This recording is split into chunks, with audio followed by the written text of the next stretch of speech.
No último episódio de O Denunciante... Era preciso manter a pressão sobre o mensageiro. O mensageiro individual e o mensageiro sindicato.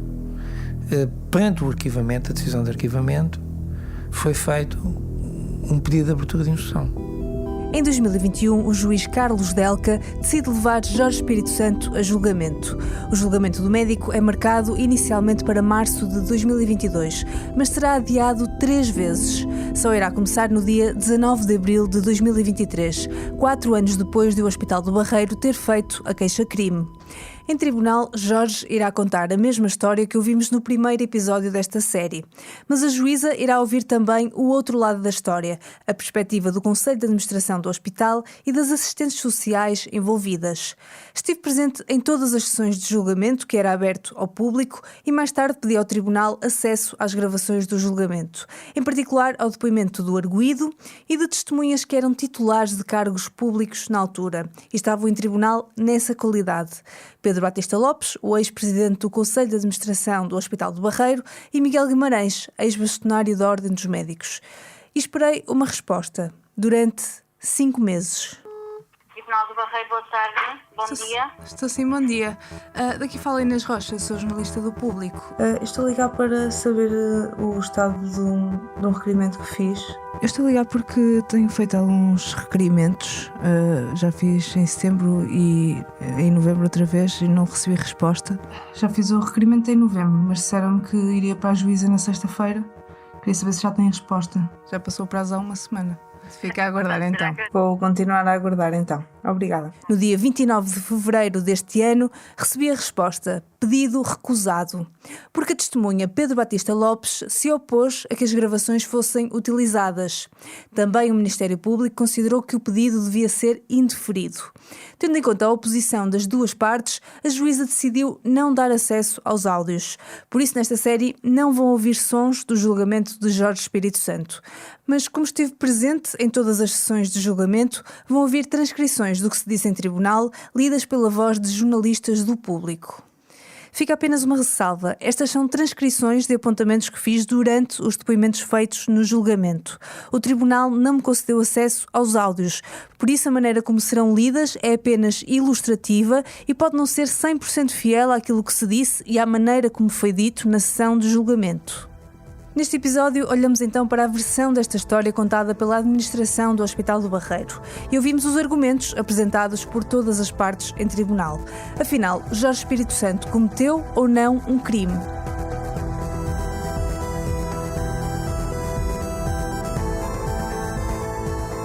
Esta é uma série de 5 episódios sobre um caso que caiu no esquecimento, mas que levanta questões sobre a privacidade dos dados clínicos de todos os portugueses. É a história de um médico que quis fazer frente a um hospital e acabou ele próprio no banco dos réus.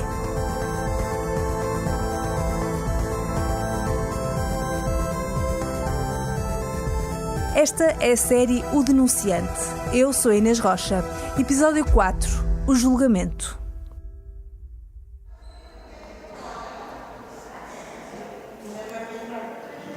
São 10 da manhã do dia 19 de abril de 2023. O julgamento de Jorge Espírito Santo está prestes a começar.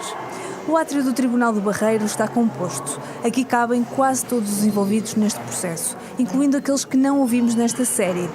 Jorge conversa com o seu advogado, Mauro Vicente, e uma colega do sindicato. Ao seu lado está a sua mulher, que vem assistir ao julgamento.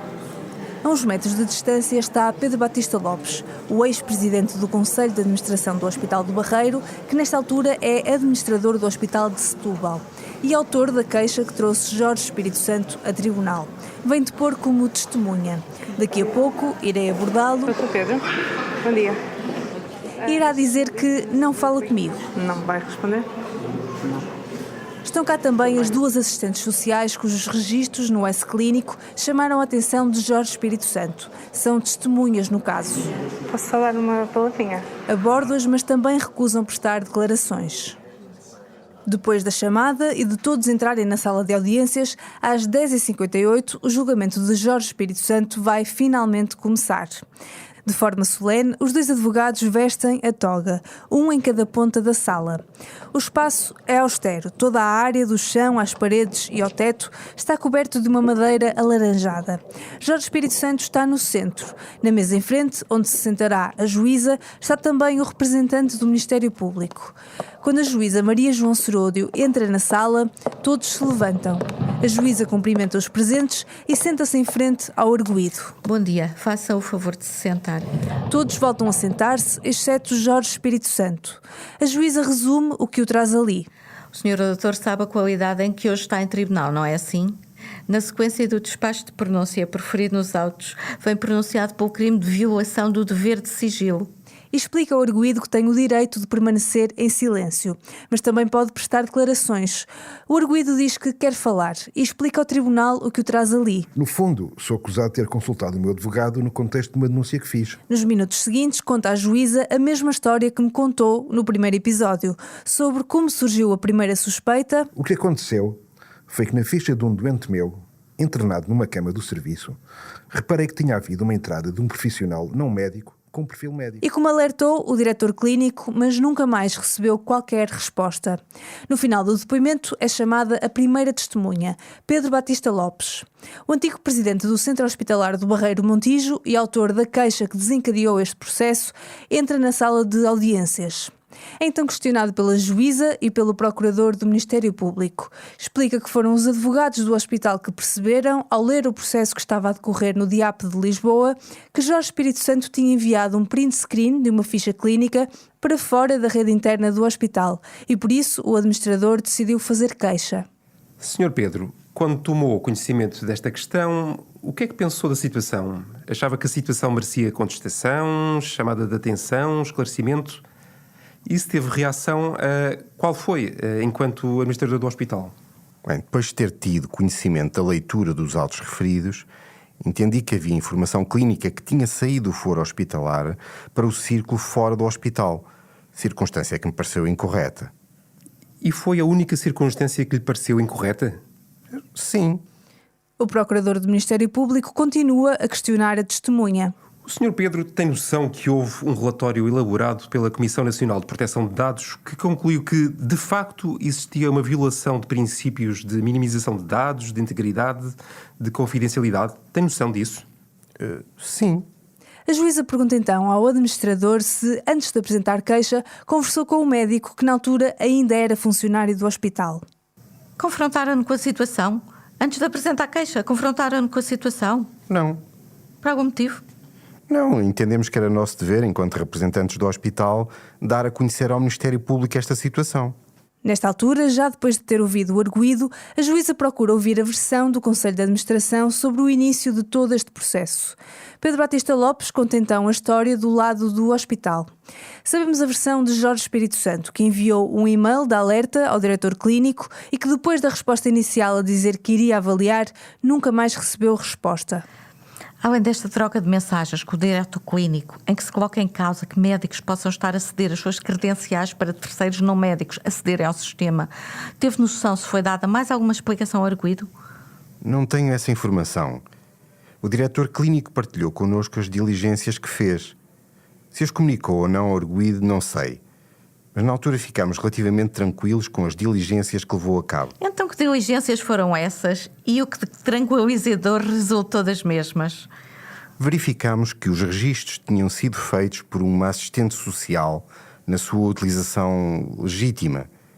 Rapidamente o diretor clínico constatou que se tratava da mesma profissional, mas de um lado assina de uma forma, do outro com outro nome. Portanto, o seu acesso era legitimado, dela e das demais assistentes sociais. Pareceu-nos que não havia aqui a utilização, que era o que estava a ser invocado, de um perfil médico a ser usado por uma assistente social. A versão que Pedro Batista Lopes apresenta aqui, em tribunal, é a mesma que o diretor clínico descreveu no depoimento que fez à IGAS. Luís Santos Pinheiro assumiu que as diligências que levou a cabo foram bastante simples. Limitou-se a olhar para a estrutura do S-Clínico, percebeu que o registro tinha sido feito por uma assistente social com conta própria e isso descansou. Com essa informação, descansou também o Conselho de Administração. Afinal, tinha sido uma simples confusão de nomes. A lugar pela explicação do diretor clínico e também do presidente do Conselho de Administração, este caso faz lembrar o clássico jogo do telefone estragado. Para quem não conhece, é um jogo em grupo em que uma frase ou palavra é transmitida ao ouvido de um jogador, esse jogador transmite-a ao ouvido do próximo e assim sucessivamente em cadeia. O último participante revela a mensagem em voz alta, caso seja diferente da mensagem original, todos perdem. No Hospital do Barreiro, podemos dizer que o telefone também ficou estragado após a denúncia de Jorge Espírito Santo.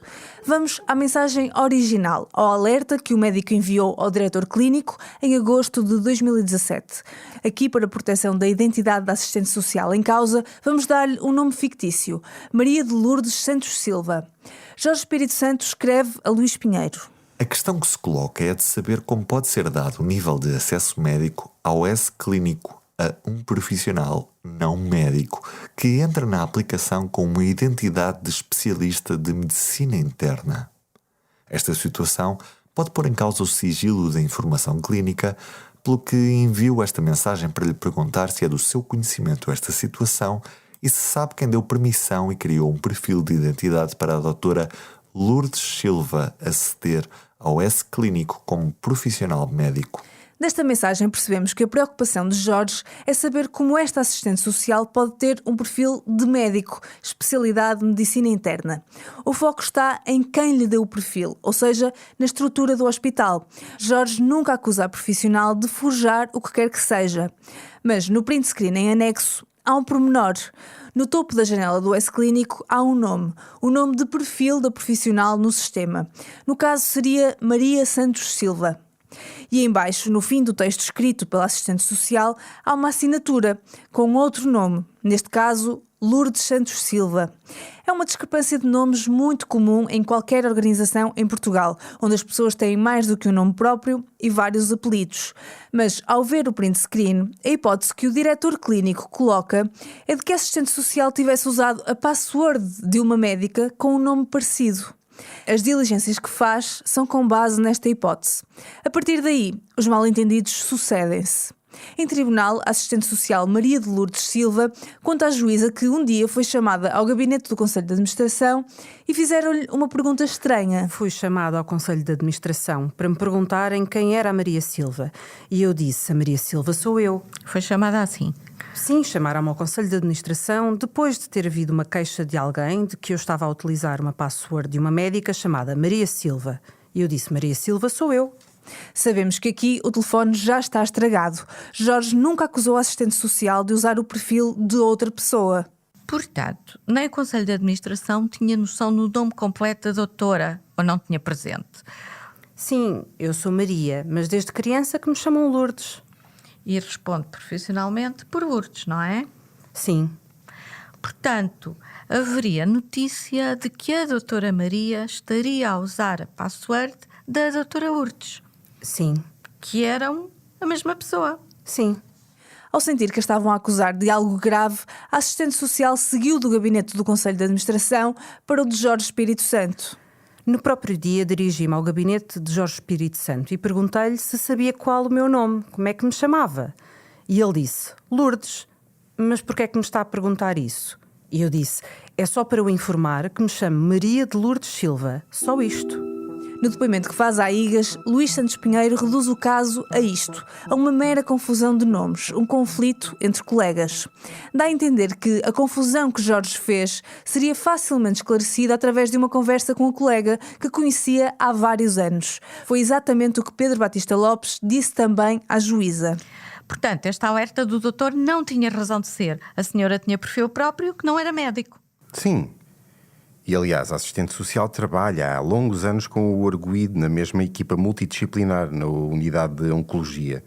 Portanto, pareceu-nos na altura que o próprio arguido, se tivesse ido perguntar à colega, esta situação teria sido resolvida. Os senhores acharam que teria de perguntar resolver a questão, é isso? Entendiam que não tendo reportado ao arguido o resultado das diligências, o mesmo ia junto à assistente social e indagar o que podia estar a acontecer. Acho que podia ser uma possibilidade. São pessoas que trabalham em parceria, partilham informação, partilham espaço. O problema é que não foi nada disto que aconteceu. A mensagem original de Jorge Espírito Santo não foi uma simples confusão de nomes. Não, eu sabia quem era.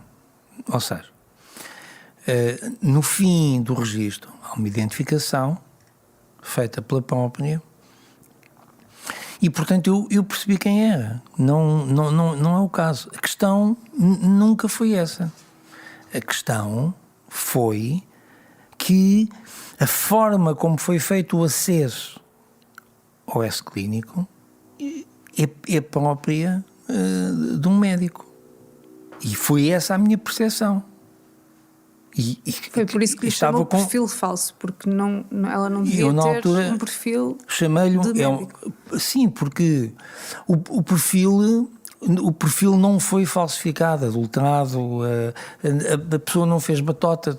É evidente que não criou uma coisa, não é isso que está em causa de todo. Só que aquele perfil de acesso é um perfil exclusivo de médicos. Todas as pessoas que tenham esse perfil de acesso, não sendo médicos, estão a aceder a uma aplicação, ainda por cima, a um processo clínico eletrónico, onde se registram dados clínicos, com um perfil falso. Porque não é esse o seu perfil. Não é esse o seu perfil técnico, não é esse o seu perfil funcional e não são essas as suas funções. Esta preocupação do médico havia de ser validada pela inspeção da Comissão Nacional de Proteção de Dados. Afinal, o perfil dos assistentes sociais era de facto de técnico, como o diretor clínico apurou, mas tinha associado um código que lhe dava permissões de médico. Ainda assim, tanto nas declarações à Inspeção-Geral das Atividades em Saúde, como em tribunal, o hospital mantém a versão da confusão de nomes. A juíza não aceita o argumento. Perante o ex-administrador do hospital, Maria João Seródio insiste.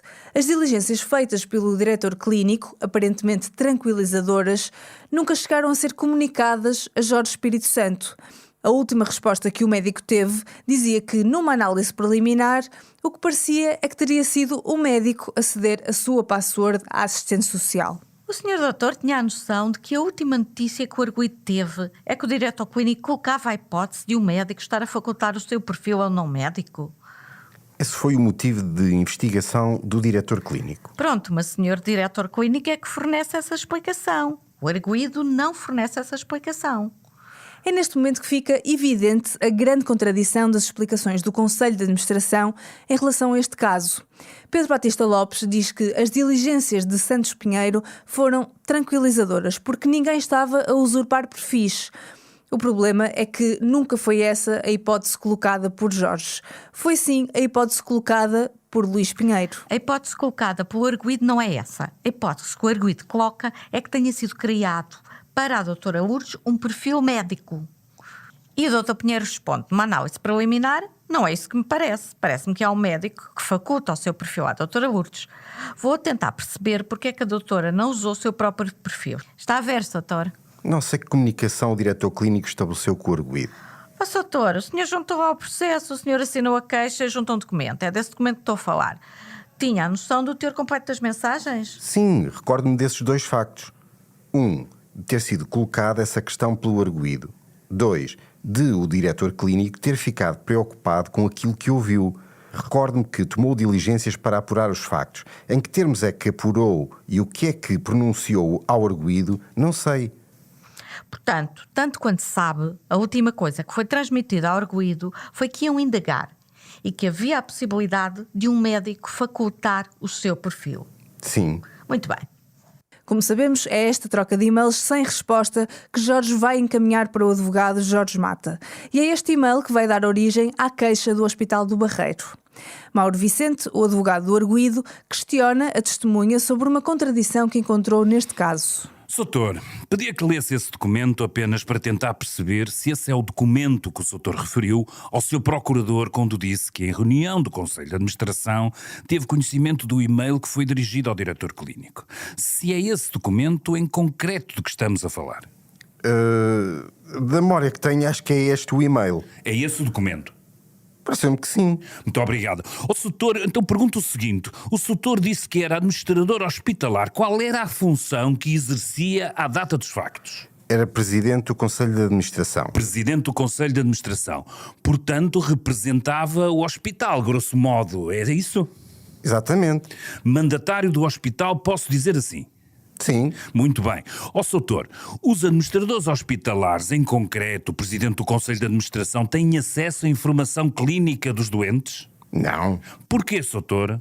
Não é um profissional de prestação de cuidados, não tem acesso à informação. Muito bem. O meu esclarecimento é muito concreto. Se o Soutor teve acesso a este e-mail que contém informação que deu origem a este processo-crime, o Soutor não teve a preocupação de dizer ao seu diretor clínico: atenção que está a violar o segredo profissional e eu também.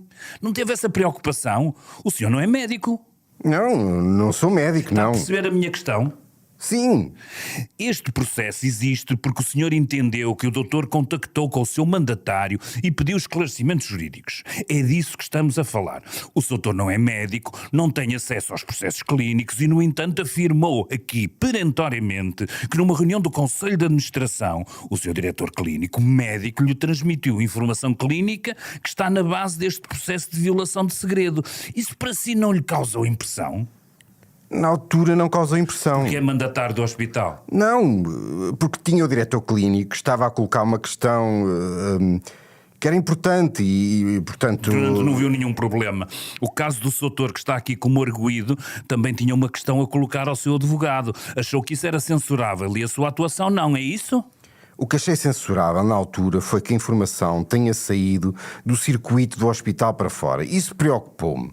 A comunicação para o Dr. Jorge Mata, do meu ponto de vista, devia ter a descrição do que preocuparia o arguido. Não nos pareceu correto. Mas foi o mesmo que o Soutor teve acesso e não devia ter, não foi? Eu sou profissional do centro hospitalar. A última testemunha ouvida no julgamento é Miguel Guimarães. O ex-bastonário da Ordem dos Médicos entra via videochamada já noutra sessão de julgamento em maio de 2023. Miguel Guimarães defende a atitude de Jorge Espírito Santo, como já tinha defendido na entrevista que me deu em fevereiro de 2023. É que o Dr. Espírito Santo fez aquilo que é o dever deontológico do médico, que é se um doente, porventura, está a ser colocado em causa aquilo que são os seus direitos, o nosso código deontológico, obviamente que o obriga a ele e a outras pessoas a denunciar as situações. E, portanto, nesta perspectiva, eu acho que sim, acho que o Dr. Jorge Espírito Santo fez aquilo que me parece que é correto e que devia ter feito. Agora, está em julgamento, vamos ver o que é que existe, quais são as provas que existem lá da parte do hospital. Perante a juíza, Miguel Guimarães repete aquilo que me disse e diz que deu autorização a Jorge Espírito Santo de divulgar o que tivesse de divulgar para seguir com a denúncia. Por isso, a troca de e-mails foi anexada à queixa às entidades competentes. No fim do depoimento do bastonário e antes de a juíza tomar uma decisão, as várias partes fazem as alegações finais. Começa o procurador do Ministério Público. Pela prova documental, o próprio arguido, essencialmente, admite a conduta de partilhar dados pessoais sujeitos a sigilo profissional com terceiros. O arguido diz que fez isto e merece toda a credibilidade por parte do Ministério Público. O arguido atuou sem justa causa? Bom, o Ministério Público não consegue responder a essa pergunta. Perante a prova produzida, o Ministério Público entende que não é possível dizer que o arguido atuou sem justa causa. Desde logo, toda a sua conduta de procurar, junto às instâncias adequadas da hierarquia do hospital e mais tarde da Ordem dos Médicos, mostra zelo, mostra preocupação e mostra cuidado.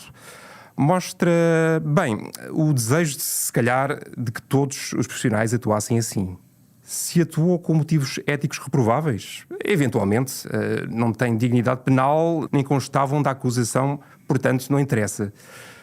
Do ponto de vista penal, o Ministério Público entende que o arguido não praticou nenhum crime e não deve ser condenado pela prática do crime pelo qual foi pronunciado. Seguem-se as alegações do advogado do hospital. Pedro Neves Martins repete os argumentos do ex-presidente do Conselho de Administração. Diz que o arguido conhecia as colegas assistentes sociais e, portanto, sabia que não estavam a usurpar perfis.